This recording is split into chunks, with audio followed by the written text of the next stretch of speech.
This whole story is part of a very unhappy record of British relations in the Middle East, which my honourable friend is going to raise again on Friday.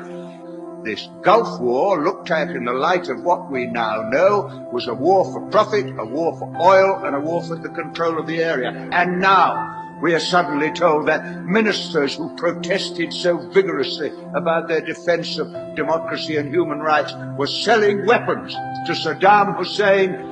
But I was in London in the Blitz in 1940, living in the Millbank Tower where I was born. Every morning I saw Dockland burning, 500 people were killed in Westminster one night by a landmine. It was terrifying. Aren't Arabs terrified? Aren't Iraqis terrified? Don't Arab and Iraqi women weep when their children die? Doesn't bombing strengthen their determination? What fools we are to live in a generation for which war is a computer game for our children and just an interesting little Channel 4 news item.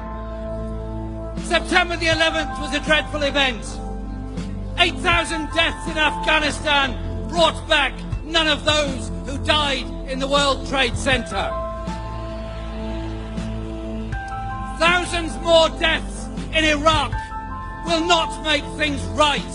It will set off a spiral of conflict, of hate, of misery, of desperation that will fuel the wars, the conflict, the terrorism, the depression and the misery of future generations. Many of us have been utterly consistent about the bombing of Libya. This is not a solution. It's not the right thing to do. It's not the right way forward.